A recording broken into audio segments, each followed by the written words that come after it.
Hey y'all, I'm James Wright and welcome to my shop. Today we're doing another live Q&A and apparently I just went live right now. So we're going to have a little bit of fun tonight. Now tonight I was planning on starting the next project, which I'll be talking about that here in a little bit, but the parts I needed for it didn't come in yet. So we're going to be waiting on that, and I figured it'd be a good chance just to do a simple Q&A. We haven't been doing a Q&A in a while, so if you have any questions, throw them into the chat. My wife is here manning it, and we will get to those. And if you do get a put question at the front or so, it just makes it easier to identify. If you are watching this and it is not live, you're watching a recording, I will have links to all of the time codes for all the questions down below, so you can read through the questions and see the time code and then jump to that. The time code will get you fairly close to where the question is being answered, so that should help out with that. So a little bit about what we're going to be doing. I've been racking my brain about what do I want to do for the next live. I want to actually build something as opposed to doing the joinery window, which I don't know where I put the joinery window. I should have had that. That would have been kind of fun thing to talk through. Now it's all glued up. Where did I put it? Oh, it's up over there. I'll get it later. But what I want to do is make a new. I want to make a new turning saw. Duck is saying volume. Volume. You can't hear me? Let me go take a look at that. I want to get this up and running, and I'll tell you what I'm working on. Let's see what we got over here. Volume.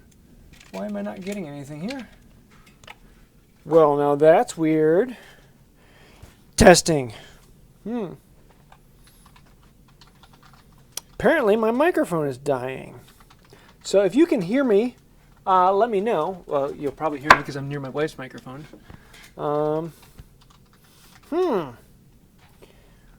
Let us see what is going on here. Give me a moment. Apparently my microphone is dying. Wah, wah, wah. Not battery, but just dying. Let me try restarting it. There's always something that comes up. But yeah, I'm kind of going through ideas of what we want to try next time. And I thought about doing something big like a rocking chair. That would be a lot of fun, though it would be technically difficult. It would be interesting, though. And that would be there we go. We should have volume now. It's looking like there's volume at least. So let me know if you can't hear me now. Although now I can move this over here. Let me know if you can't hear me here. And we'll get to that. Woo! Back around. Dizziness. I think that caused more comments from more people. What? No, there's just more names than I've seen before. Oh, cool. Y'all need to chime in. Yeah. So we're doing live Q&A here. So go ahead and leave your questions and we'll get to those. I was planning on starting the next project, which would be a turning saw. I've wanted to make one for a long time. Well, I made one a while ago. But I wanted to make a little more proper one as opposed to using a bandsaw blade and kind of jinking one together. So I ordered a kit from Tools for Working Wood.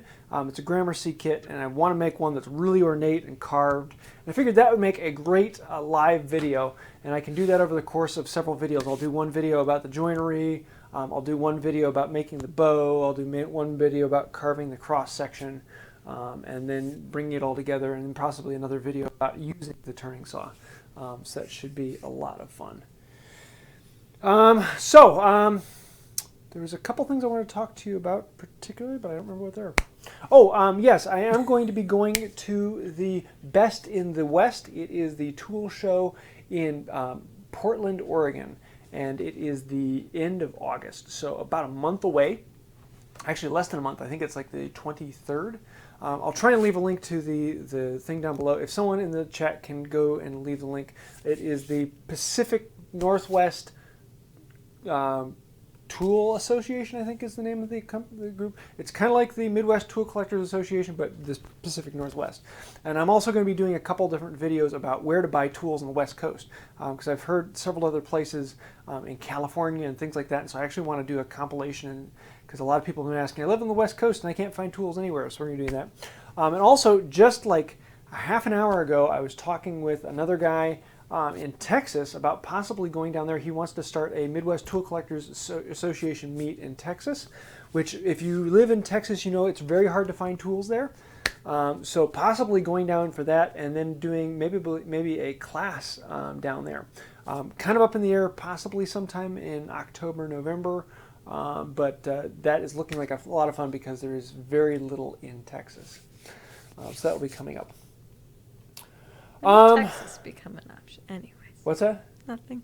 Yeah, I'll have to see if I can bring my wife. That's always the fun. Well, the problem isn't bringing my wife. The problem is the kids. What do you do with the kids? Do you bring the kids or do you leave the kids, which is fun but expensive? Yeah, so are there any questions so far? Yes, there's lots of questions, so Cool. hang on. So first, Ravenspath asks, what project does Mrs. Wood by Wright want you to make? How about finishing the table? Yeah, now that I shot all the videos needed for August, well, at least most of the videos, and I'm trying to do those ahead of time, and so probably won't see the table until later. So hopefully I'm going to be doing, I wanted to get it done in June, and then I wanted to get it done in July, and since today's the last day in July, I don't think I'm going to make that one. So we will see. I'm going to try and book several days in the month of August and see if I can get it knocked out. But Kids go back to school soon. yeah, looking forward to that. Kids go to school, and I got mornings free, so we'll see how that goes.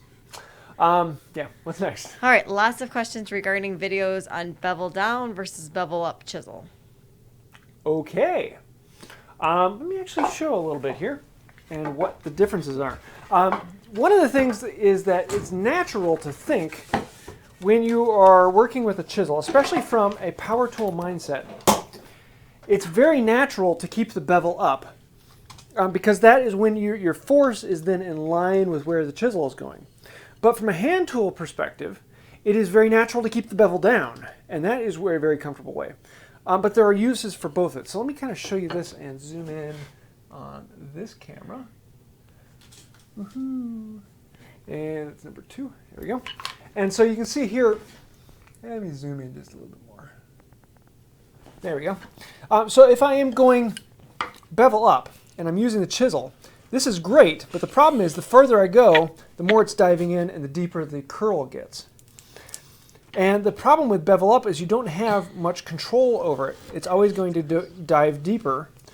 The nice thing about it is that you can keep a reference surface. As long as it's flat back here, then you can use it to shave off and smooth things down to the same or appropriate level all the way across.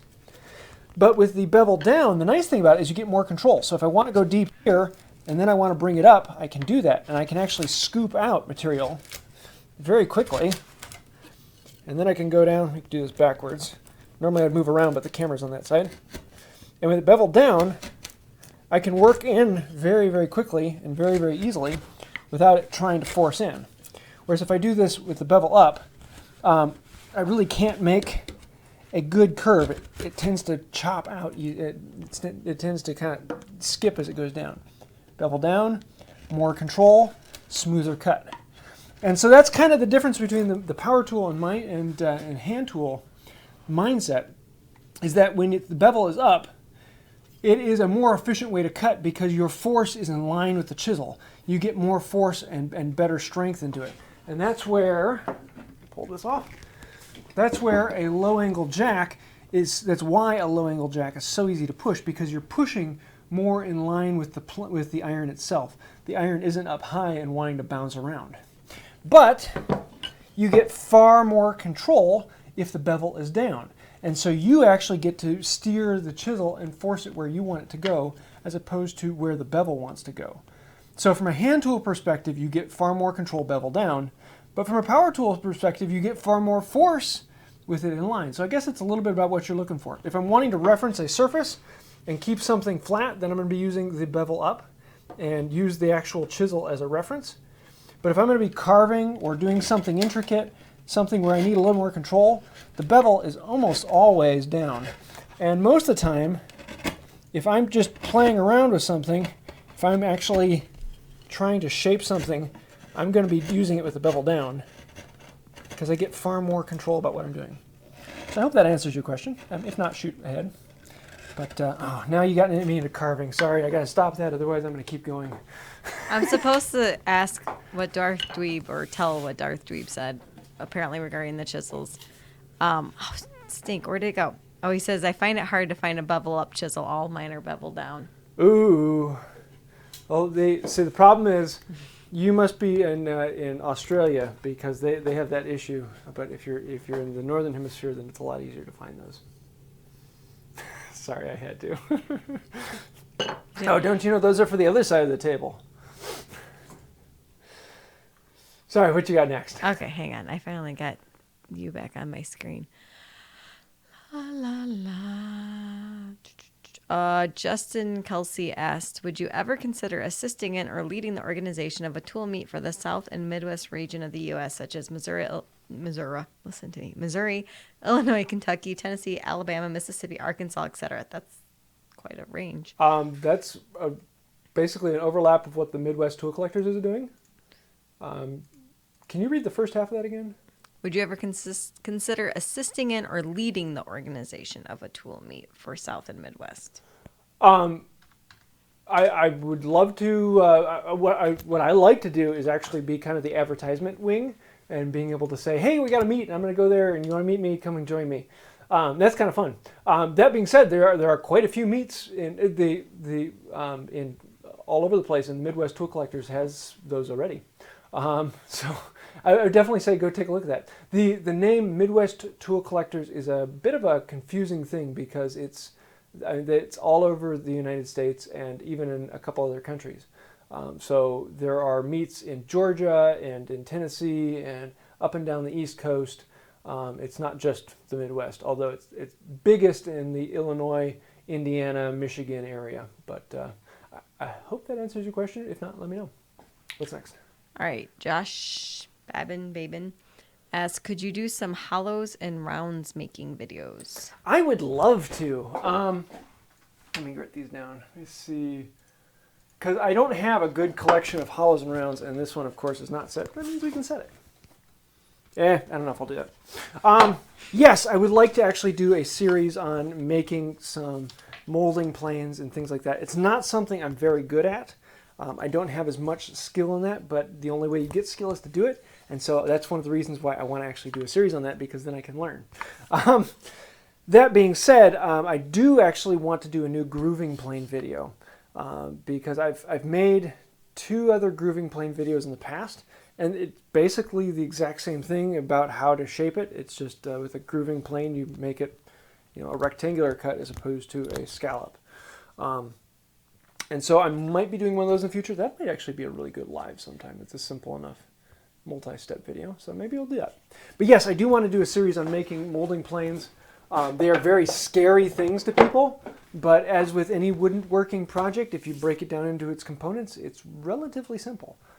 It's more or less just how do you cut a really tiny hole for an iron to go in, or if you really want to get into it, how do you make an iron?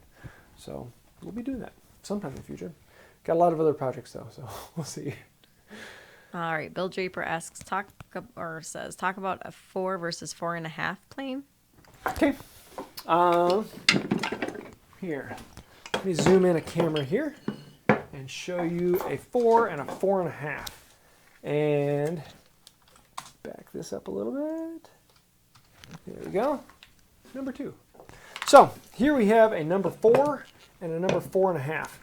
Now the 4 is a little shorter, the 4.5 is a little taller, but the biggest feature is that the 4 is 2 inches wide and the 4.5, I believe, is 2.5 inches wide. I don't remember what. Maybe it's like 2 3/8. 2 3/8. Yep. Whereas this is 2 inches wide. And so you get a wider cut. Now a lot of people love to use the 4.5 as a smoother because it cuts a bigger area. I actually like to use a 4 or even a, where did my 3 go? There we are. A number 3 for a smoother, because the 3 is even thinner and then again even a little bit shorter. And so that allows it to ride up and down through the valleys and other things. But that being said, I would say 60 to 65% of the time, if I'm going to reach for one of these two, I'm going to reach for the 4.5. I just find it to be a little bit more comfortable. It has a little bit more space for the hand. I like my 4.5. I feel a little bit more comfortable with it. The 4, it's okay. It's a good plane. And I do use it a lot. Don't get me wrong. There's nothing wrong with it. I just probably use the 4.5 a little bit more. So personal preference. Other than that, uses, if I'm cleaning up edges, the 4.5 being on like a 3/4 inch board is okay, but if it's anything larger than 3/4 inch, the extra width of the 4.5 makes it a lot easier. So yeah, a little bit of the difference between the two. Other than that, they're identical planes. It's just a little bit wider and a little bit longer. So hope that answers. Back to one. Alrighty. Ravenspath asks, what type of wood would you use to make bench dogs? Wooden wood. Something with a lot of flex in it. If I were to make a bench dog, probably the first thing that would come to mind would be hickory. Not flex, but something that's going to not snap. Oak would work okay, but oak is a little bit more brittle. Maple would be good. Domestically, I think hickory would be the best. But that being said, with the small amount the head sticking up, I don't know if there really is a bad wood to use. Most of the time they're going to wear out a little bit faster, but oh well, you made them, you can make more. So whatever wood you have on hand. The easiest way to make a bench dog is to go to the big box store and buy an oak dowel, cut it to length and put a little notch in the end, and voila, you've got a bench dog. Don't overthink it. They're really quick and easy to make, so yeah. No reason to be really picky about it. Personal preference, though. Woo! Thanks, Steve. You are my new favorite friend. Happy day. Did Steve have a question? I don't think so. He just said thanks for what you do. Well, thank you, man. That means a lot.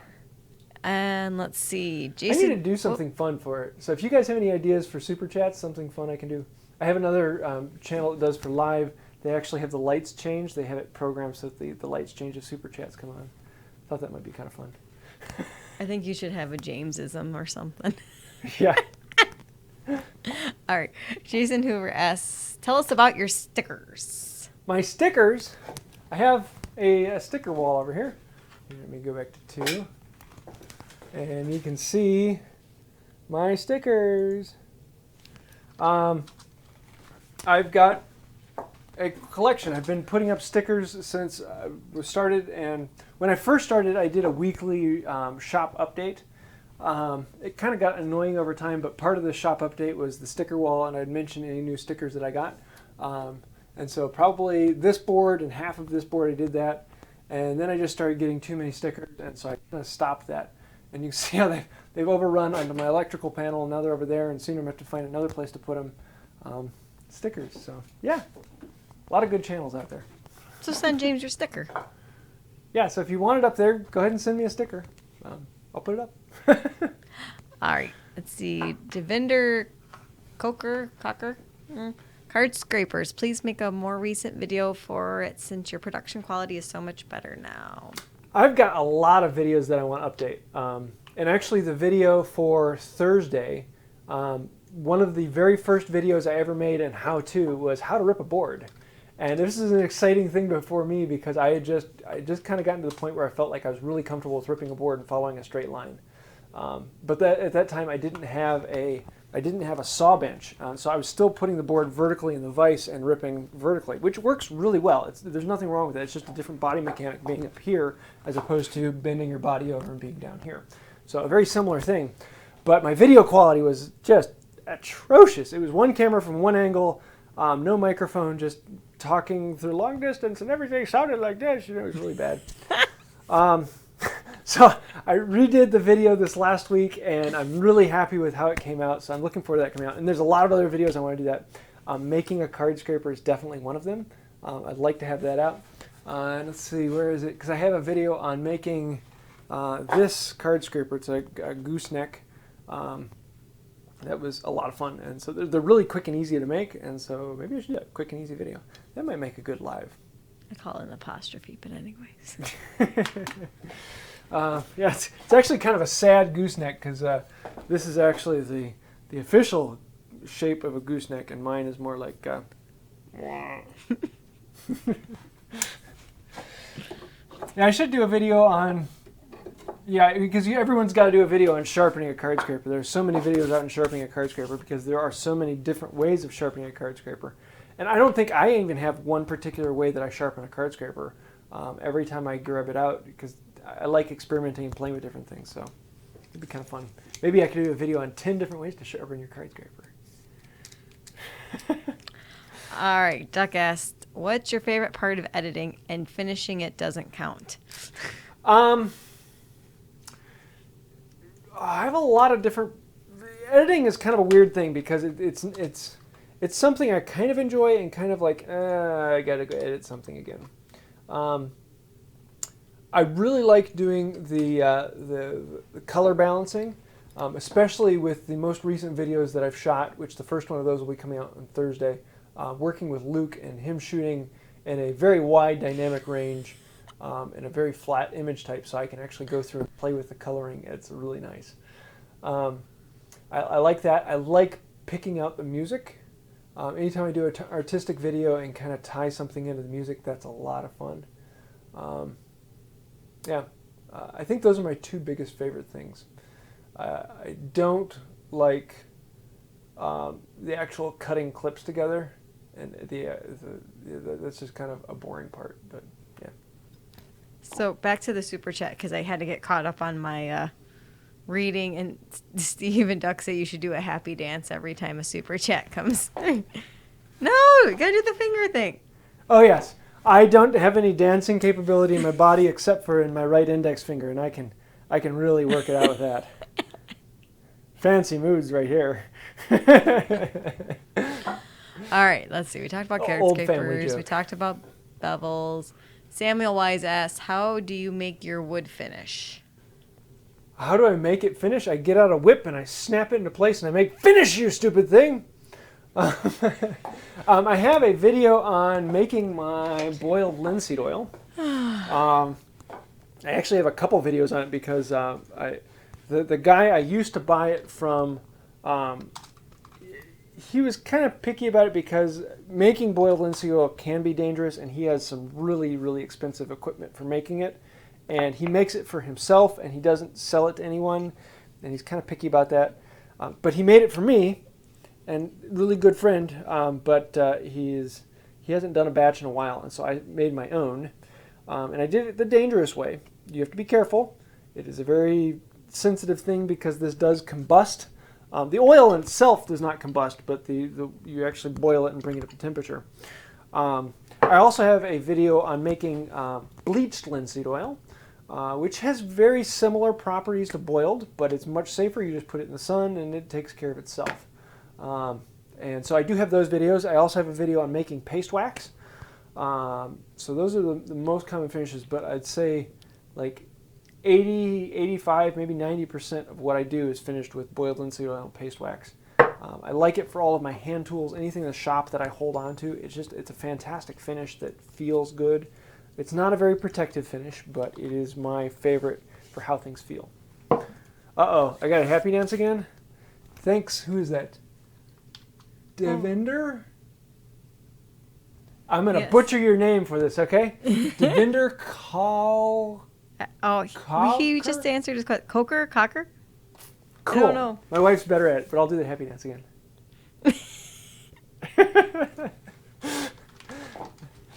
Ooh. Cool. What other question we got? Hang on. She's typing. I am. Much faster than you can. Yes, much faster than I can. Probably like 300 times more accurate, too. All right, and we talked about molding planes, correct? Well, we talked about making, yeah. Yes, okay. I just want to make sure. Let's see. Uh-oh, hang on. Figured out how to raise it. You got to do another happy dance. He did it again. That's twice the price. Like it's twice the happy dance. Oh, no, I don't have anything in my left hand. Oh, no. You guys don't know what you started. You've created a monster. Okay, hang on. Cards, okay. Blah, blah, blah. So Ravenspath's going to be at the meetup in Cedar Rapids in September. I think that's when we were talking about going to, right? Yes, Iowa. That's going to be fun. Yeah, if anyone is the next national tool meet for the Midwest Tool Collectors is in Iowa in September, and it is like they do 2 of these a year, and they're both like mind-blowing tool collections. So if anyone wants to buy tools, book everything right now and get there. There are people who fly and drive 8, 10, 12 hours to get to one of these national meets. They are so worth it. If you've ever been looking for a particular tool and you can't find it, you will find it at the national meet. Just look up mwtca.org, Midwest Tool Collectors Association.org, yes. And you can find it on there. The website's a little bit hard to get around, but you can find the information if you are willing to dig a little bit. And so worth it. I'm hoping we can get my wife there. This is what we're trying to push, because it's just in Iowa. It's only like 3.5, 4 hours away from me. So. All right. So Tom Dougherty asks how to hook. What angle would you set the burnishing tool? I don't have any particular angle I want. That's something that some people get really particular about, what angle you put the burnisher against the steel. Most of the time, I'm going to actually run it. I'm going to switch over and show you a little bit. Number 1, number 2, there we go. Oh, hey, hello, how are you doing over there? Let me bring this in a little bit. There we go. Hey, focusing. So the question is, when you're running the tool, you can draw out the burr, bring it in here, and you actually want to keep it flat and then lift it up just a little bit, and you draw out the burr, and then you can roll the burr over. And what you're basically doing is, when you're drawing out the burr, you're pulling out a little bit of steel that's hanging out over the edge here.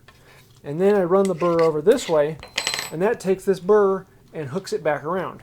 The question then is, what angle do you put this card scraper at? So if I'm turning the burr on this side of the plate, do I want to move it at something like this, or do I want to bring it up to more something that's flat?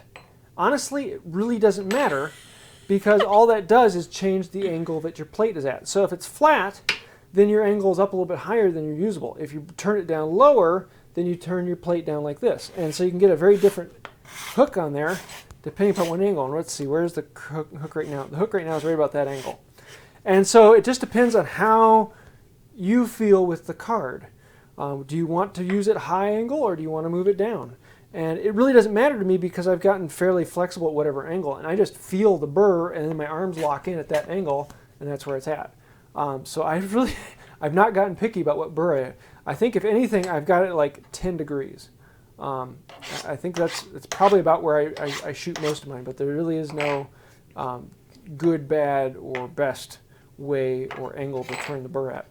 But then you're going to talk to 1,000 different people, and you're going to get 2,000 different answers people are going to say, you have to do it this angle, you have to do it this angle, and you have to do it with this particular setup, or you have to do it with this particular tool. And to be completely honest, let me grab my mill file.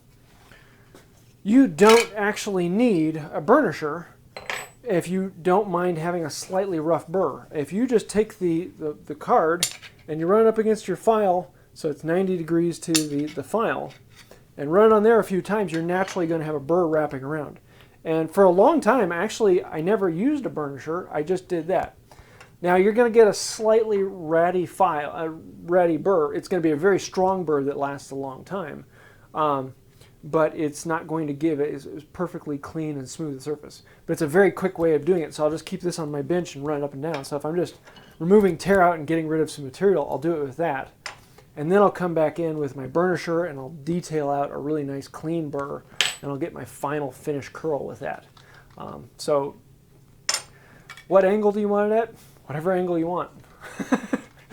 Sorry I didn't answer that question. I kind of skated around it. But yeah, I don't get picky about it. I guess you can tell that. What's next? Hang on, sorry. More typing. Yes, well, that's because someone asked. I thought it was funny, even though it's way at the bottom. Oh, where'd it go? Last thing Bill said, "Good evening. What is a good budget set of turning tools?" And I said, "More than you actually tell your spouse." Honestly, when I started, I paid $12, and I bought a plastic handled junky construction saw at the big box store, and they had a rebate that was the same price as the saw. It was like a $6 saw with a $6 rebate. And so I got the saw for free. And then I bought a number 4 that was rusted and beat up. I bought that for, I think I paid $4 for it. It was a pile of junk. And then I bought a set of Harbor Freight chisels for $7. So all told, I was set out like $12, and I had a set of tools to keep going. So yeah, plane, chisels, saw, it's all you need, and you can make anything you want. The rest of the tools from then on out just make the process easier. But if you have those 3, you can make anything you want. And to be honest, all you need is a chisel, and you can do anything you want, because all the other tools, even the plane, is just a jig to hold a chisel. A saw is just a bunch of chisels in a row. So yeah, it can be as cheap as you want or as expensive as you want. Go to Lee Nielsen, and you could get those same 3 tools for $900. All right, let's see. Nothing against Lee Nielsen. I love Lee Nielsen. Fantastic tools. They're like the cream of the, ooh, this feels good tools. I think you crossed the line there. But anyways. Babe, I live on the other side of that line. Well, then I chuckle, because then we get to the comments about leave the kids and duct tape and rope and $5 babysitters. I'm like, anyways, it's a good thing we have a good babysitter. A couple of them. Yeah. But let's see. Is this Rubo? Rubo? Talk about sharpening marking knives, please. Sharpening marking knives. Actually, I just did a video last month on sharpening marking knives. So if you want to see that, I have an entire video detailed to it. But that being said, a marking knife is basically just my normal marking knife, my regular marking knife. Let me show you this. 2. So my marking knife is a double bevel. So there's a bevel here and a bevel here and flat on the back. And really, if you think about it as 2 chisels, it's just 2 chisels like that. And so you sharpen one chisel, and then you sharpen the other chisel. And don't overcomplicate it. Don't make it think that everything's got to be perfect. It's 2 angles, and they meet at some point. And if that meeting is right in the middle, then it looks great. But if that meeting is off to the side one way or the other, oh well, the chisel still works. It is still a functioning marking knife. So don't really overthink it, but if you want to see more detail than that, go take a look at the video. So hope that answered your question. All right, so Darth's making you do another happy dance, but I thought we would do it together. Oh, come on, dude. You can't do anything in sync anymore. What were I supposed to do? I was doing it with you, but then you got okay. all like groovy with it, and but that's because your family doesn't think you can dance. So shh, in case mom's on, your mom's on, you gotta. Yeah. All right. I gotta scroll back up. There's been so many questions. Is this like Dancing with the Not So Stars? Dances with planes. The next April Fool's video. Oh, sorry. What? No. Dances with clogs. Why do you tune into this live video? They're gonna start making you pay them for that. Darth Dweeb, you are now my favorite person. Thank you, Darth. Okay, hang on. We've got lots of questions, so we are not getting very quickly through them. Stop the dancing. So, Alan Isaac, are you planning any visits to the New York City area? I haven't been out that way in a while. We used to live in Pennsylvania, so it's not uncommon for us to go out to the Pennsylvania area. I was in Pennsylvania March, I think it was. I was in Pennsylvania and Virginia. I don't have any plans to go out that way again, but we might. So yeah. I hope to not make another splash on Broadway. Yeah, we went. We were actually did downtown Manhattan for our honeymoon, or part of our honeymoon. Yeah. It was a literally sickening experience for my wife. What can I say? Made an impression. We're the theater geeks, though. So. All right. Oh, let's see. Tom, how to hook. Okay, so he had the how to hook question, and then same concept apply to plane? For what? For setting an angle for the burnishing tool, and then he said the same concept apply to the plane. Does it apply the same? Oh, as in what angle to sharpen Yeah. a plane blade at. For a bevel down plane, and that's another thing I was talking about earlier with the bevel up, bevel down on the chisel. If you are using a plane blade where the bevel is down, then it doesn't matter what angle you put it to, because the angle of the cutting angle is the flat side of the chisel. So you can make that angle anything you want on that bevel, and it's still going to be the same cutting angle. The difference is you need at least 5 degrees difference between your bed and then your bevel. So if your chisel is at 45 degrees, then I wouldn't sharpen it anything less than 40 degrees. Personally, I probably wouldn't sharpen it anything less than 35 degrees to keep at least 10 degrees of bevel angle difference. And the steeper, the higher the angle is that you actually sharpen it at, the longer the edge is going to last, because there's more meat behind that edge, to a certain degree. I sharpen my planes at 30 degrees, personal preference. I sharpen my chisels at 25 degrees, and then I sharpen my carving chisels at 20 degrees, or even less than that, because I want those to be extremely sharp. I want them to cut, and I'd rather sharpen those constantly and keep a very, very tight honed angle that cuts very easily. Whereas with a chisel, my bench chisels, I kind of go back and forth between how quickly do they dull and how fast do they cut. So 25 degrees is about right for me. Is there a proper angle? No. Now, if you go online, you are going to read all sorts of different videos about what's the right angle, and you got to do it this angle for this wood and this angle for this wood. Don't listen to them. Yes, if you really want to get specific, you can do that, but to the basic beginner person, you're not going to notice a difference. Actually, Stumpy Nubs just did a video on this last week. Did a really good video talking about what angle you should use for chisels and planes. It really doesn't matter. The only time it really matters is if you have a bevel up plane, like a low angle jack. Whatever bevel you put it is then your cutting angle, plus the 12 degrees for the bed. So in this one, I have a 25 degree angle plus the 12 degree angle of the bed. So it then comes out to a 37 degree cutting angle, which is fairly low. And then you can hone it to whatever you want. So if you want a higher angle, you can put a higher angle blade in there. But that being said, I have a low angle jack so that I can have a really low cutting angle. So I keep my low angle in there, and if I want a higher angle, then I grab my regular bench plane. So hope that answers your question. Probably not. What's next? All right, Steve Wenner asks, do you have any advice on where to find a reliable, cheap, low-angle jack plane? Can't seem to find any under 100. Yeah, the problem with them is that originally the low-angle jack plane, the Stanley number 62, I think it's a 62, they weren't very common planes, because once you know how to use a regular plane, there's very little need for a low-angle plane. They're good for shooting boards, but they're not necessary for shooting boards. If you have a well-set-up plane, it'll do a shooting board just as nicely.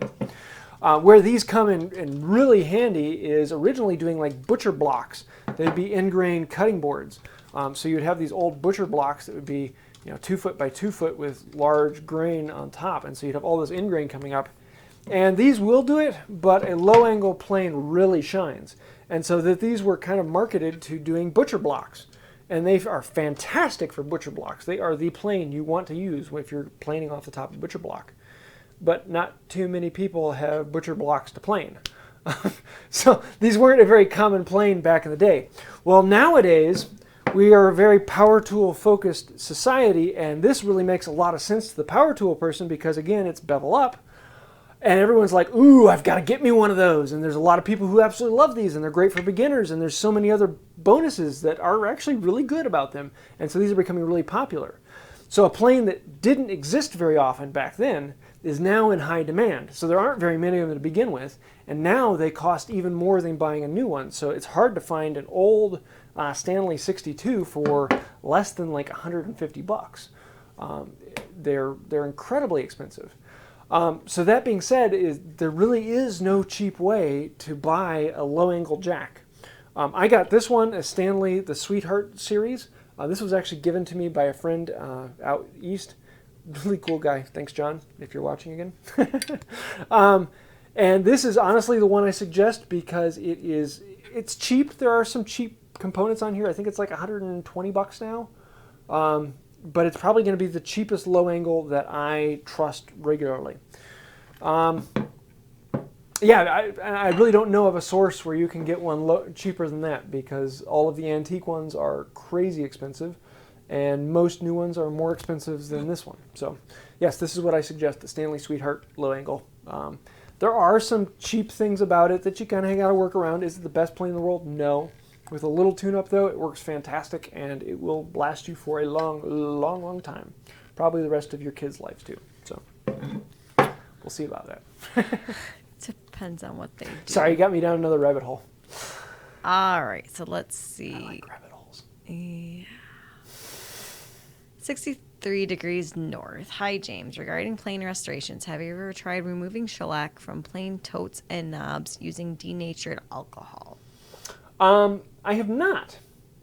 That being said, I don't have many that actually still have shellac. Most of them are a lacquer base, or a lacquer finish. So I usually just skip straight to scraping them. And I find with a card scraper or the side of a chisel, they clean up really quickly. In a matter of 4 or 5 minutes, you can remove the finish and be ready to go on. So I've never messed with that, but theoretically, it should work. Denatured alcohol and shellac, yeah, good idea. Might have to try it. We'll see. All right, sorry, I scrolled down to get caught up, and now I lost my spot. All right, did you talk about Ken Strohmeyer asked any word on a meet and greet location for your Northwest adventure? Did you guys decide not yet. I haven't had a chance to look for that yet. But if you have a good idea, I don't know the area. I will be staying at the hotel the convention is at, so I'm going to look and see if the lobby is open for that. Otherwise, I usually find a coffee place, and I don't know if I can find a good coffee place in Portland. I was liking that. So yeah, I don't know. They're really hard to come by out there. Just no straws. But yeah, if anyone is from the area and has like, yes, this is the greatest meetup place, let me know. Just not a loud place because it's very hard for me to pick out conversations in any place that is slightly loud. So that's why I usually go to coffee shops. They tend to be a little quieter. All right, let's see. And then Devinder asked again, how much time do you spend sharpening tools every week? I have no idea. It really depends. If I'm doing a lot of chopping, like a lot of mortises, usually every 5 to 6 minutes I take my chisel over, 30 seconds, hone it back up, and I'm back in business. Planes, I don't sharpen my planes as often as I should, and I usually let them all start to get dull, and I'll be like, oh, that one's dull, oh, that one's dull, oh, that one's dull, oh, let's use this one. and I'll wait until half the planes are dull, and then I'll spend a couple hours and take them all apart and clean them all up. I usually do that about once a month. If I'm keeping on top of it, every 20-30 minutes or so, I'll take the iron out of the plane and I'll clean it off on a strop, resharpen it, and put it back in. I don't spend that much time sharpening.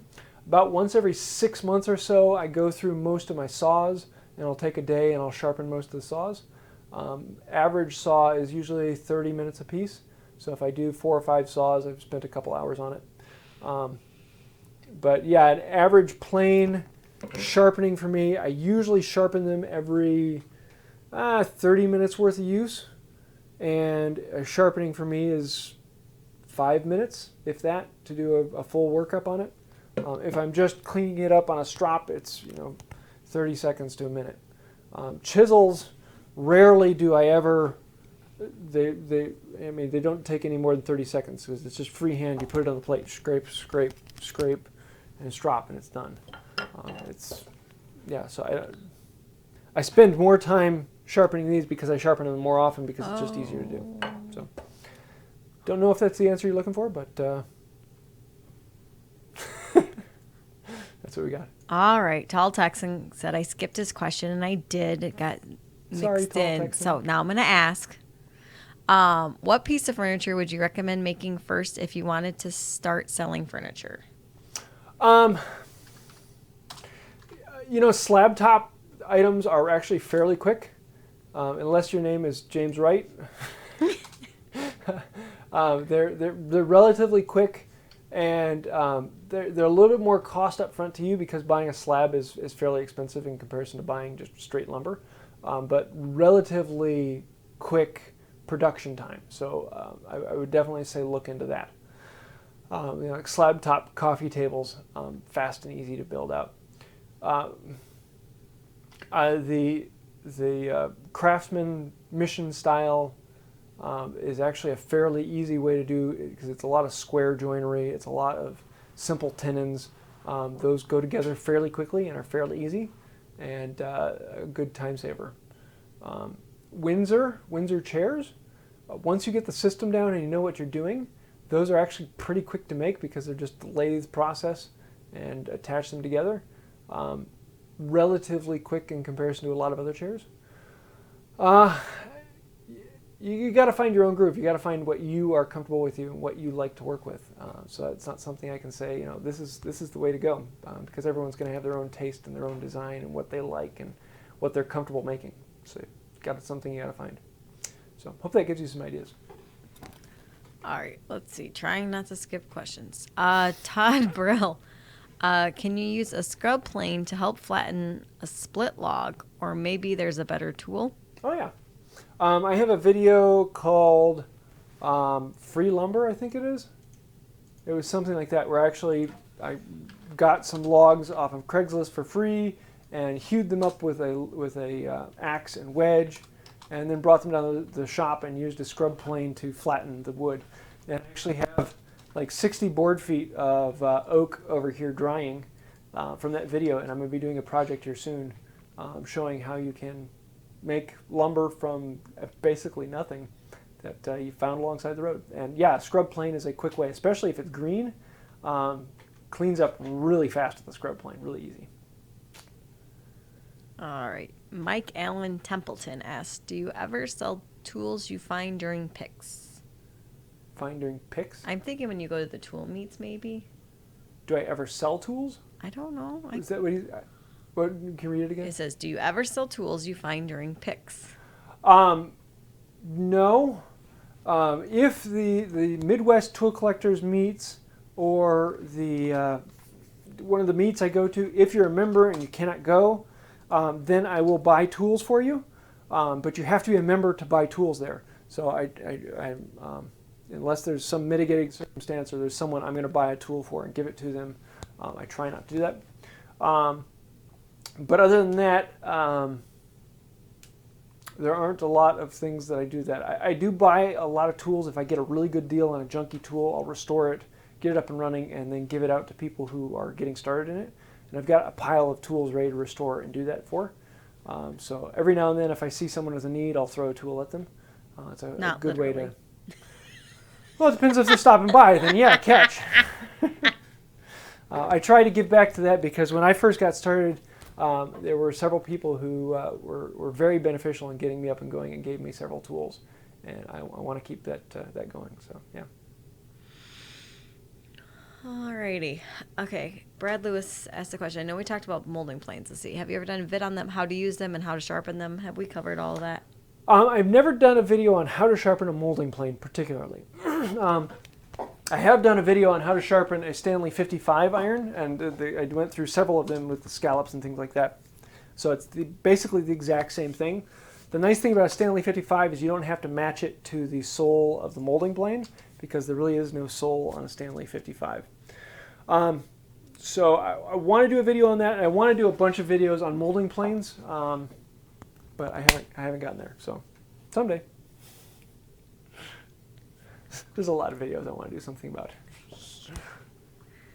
All right, hang on. I gotta get caught And back. FYI, we got probably another 10-15 minutes. So if there's my. anything particular, We we're got a probably lot not of going to get to it. questions.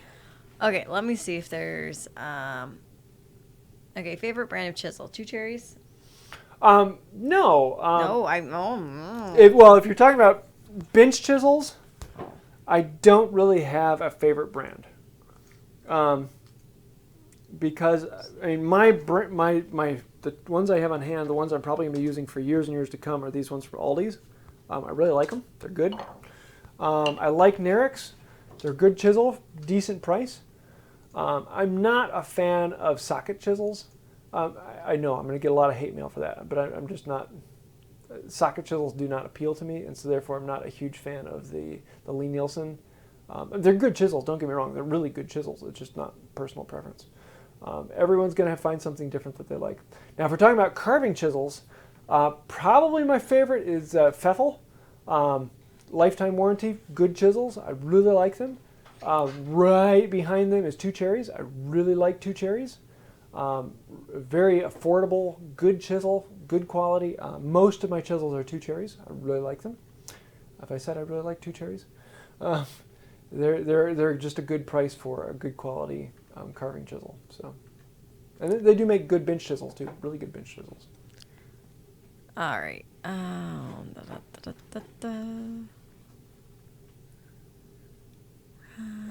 Okay, I'm trying to make sure I don't skip. Okay, 63 degrees north said another question. Advice for minimizing rusting on hand tools in a humid climate, negative 22 degrees to 86 degrees. And I think he's the one that's from Finland, so it was originally in Celcius. Sorry. That's hard. The best answer is get air conditioning. That's one of the nice things I have is down here in my shop. It's in the basement. I have no problem with rust at all. Every now and then I'll have something pop up because I didn't wax it or oil it. Usually, like every 6 months, I'm going to go through all my tools and oil them down. And so I just have an oily rag with 3-in-1 or some other oil I have on hand. I have used raw linseed oil a few times. I like that. Regularly throughout use for my planes. If I haven't used a plane in a while or it's been a little bit, I have my block of paste wax and I'm just going to that maybe down the sides and it's good to go.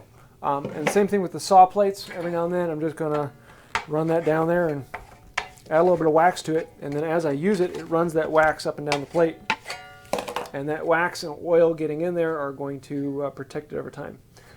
So it's not something I have to worry about. I don't have a huge amount of experience with that, but most of the time it's going to be something of that nature of a wax or an oil protectant to keep the steel good. Maybe I should have an outdoor shop just so I can experience rust. Or maybe not. Anyways, all right. Darth Dweeb says, I heard you say that all finishes are food safe when cured. Does that include hardware store BLO with metal dryers? Honestly, I don't know. That's an interesting question. That's just kind of something I've said. Sorry, you got my picking up on something. I really don't know. I never. I would assume so,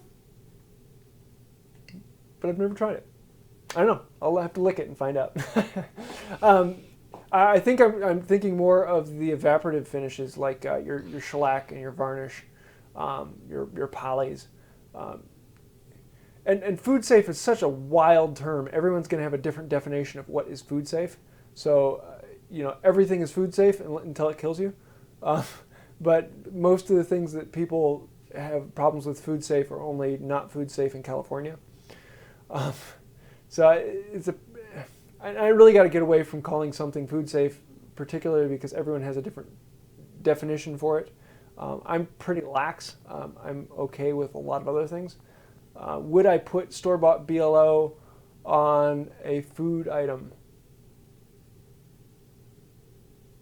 Personally, I probably wouldn't. Yeah, probably wouldn't. Not to mention that I make my own that is food safe because it's, there's nothing in there but linseed oil. So yeah. I'll have to look into that more. I've never thought about the store-bought one. But yeah, like shellac. The shellac, once it's dry, even when it's wet, it's the alcohol. Once it's dry, it's bug material actually. It's not a problem at all. Varnish and poly, very similar thing. It's like plastic, polyurethane when it's cleaned up. Have you ever licked anything plastic? Well, there you go. Now I'm going to get a bunch of hate mail about that one. So. All right. So Tyler Woods asks, have you done any work with steam bent wood? Not recently. I had done that a while ago before I did YouTube. It's a lot of fun, and I want to do some more of that. I want to get into some Windsor working, doing some bent back. That would be a lot of fun. But I haven't done it yet. Maybe I should do an old-fashioned steam bent, like a fire pit steam burner, steamer. That'd be a good video.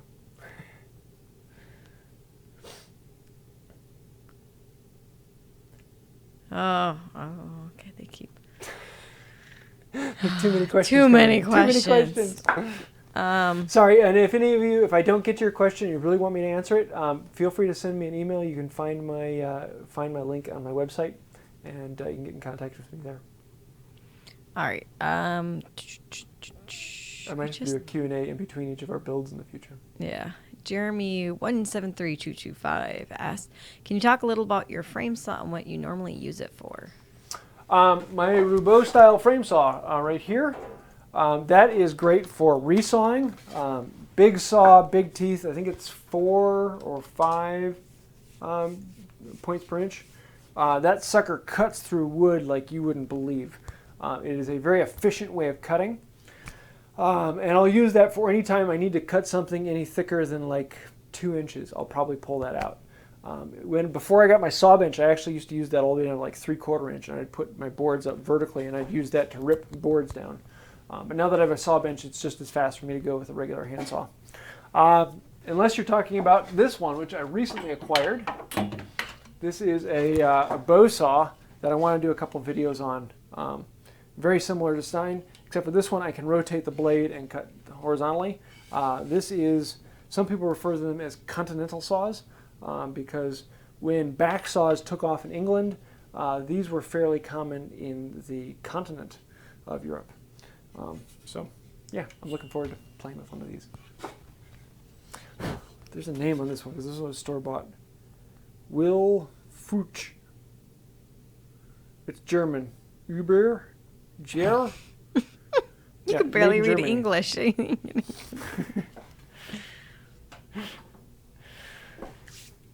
got enough time for 1 or 2 more? Okay, hang on. Can I go back up? Sorry, guys. I'm just going in order. Greg Dent bought some card scrapers from Lee Valley, and they're very flimsy. I can bend them very easily. Doesn't matter. They seem to work well enough for me. No, it doesn't matter at all. Some people really like having a very flexible card scraper. Some people want them to be almost rock hard and very hard to bend at all. I like mine to be a slightly more onto the hard side. I think it's 32 thousandths, I think is my thickness. Is there a measurement on there? No. I like the ones that I sell on my website. So if you want to get the exact card that I like, they're on my website. And you can't help out the channel that way. But yeah, I like them to be a little stiffer. I have a couple. Here, let me grab. Oh, I don't have my thin ones up here. I'll do that. Thin ones, you can put more of a bend on them, and so you can get very detailed because they'll just hit a very fine spot. Whereas the thicker ones, it's very hard to get a good tight bend on them, so they cut a little wider spot. I really like that heavier bend myself. It just feels like there's more in there. Also, they don't heat up quite as fast. There's more material for the heat to expand through, so the thicker ones are a little easier on your thumbs. But you have to push harder. So, no, nothing wrong with it all. Just different personal preference. Some people like them, some people don't.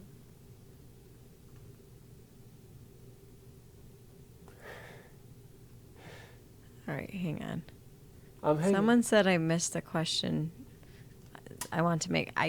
Sorry. Yeah, sorry. If you put it again, otherwise now, if you miss it, go ahead and throw it down below. Don't just say I missed it. I thought I got the first one. That's time to look for it. Oh, yeah, we're not going to hit them all. Sorry. So lasting build, we were talking about the best tools, a good budget set of turning tools. He meant lathe tools. Oh, honestly, I haven't done a whole lot with that. I have a set that I got from Rockler. What is the name? Oh, now I gotta look that up. What's his name? Hello. Oh, it's killing me now. Sorby, there we are, Sorby, Robert Sorby. Oh, that was killing me. I really like them. They're relatively cheap in comparison to a lot of turning tools. Makes a really good line. You can get them on Rockler's website. I really like those. Growing up, I actually used the Harbor Freight, and if you have a good way of sharpening them, they're not half bad chisels. They do work. Are they the best? No, but for the price, you cannot beat them. They're functional tools. But if you've got a little bit of money to spend, I truly like Robert Sorby. They're good. But I don't have as much experience in there because I haven't used a lot of others. So, yeah, sorry. Got another one? Yes. So Mike said, you said in the past that the kind of metal that the chisel is made from doesn't matter. Would you say the same applies for a marking knife? And P.S. plans for coming to Jamaica anytime. Yes. My wife will take me to Jamaica. A marking knife, even less. Now, when I say that it doesn't matter on a chisel, it does matter. The better the steel, the better the tool. But until you've been using a chisel for a couple years, you're not going to notice the difference between okay steel and really good steel. If the steel is a decent tool quality steel, it will hold an edge.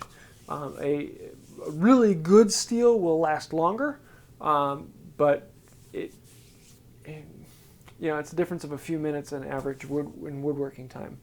But in a marking knife, no, that's even less. Even like a mild steel will do okay.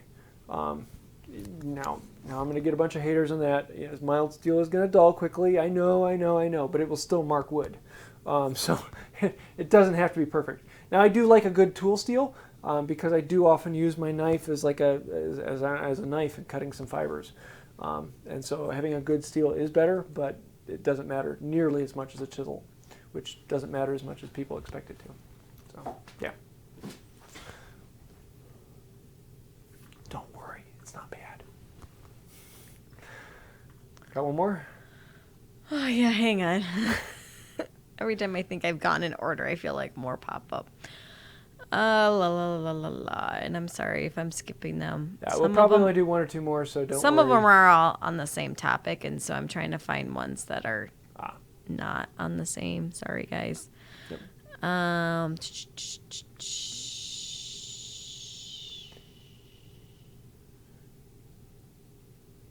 Kind of talked about angles. Jesse Rogers, Japanese bench chisels. Ooh.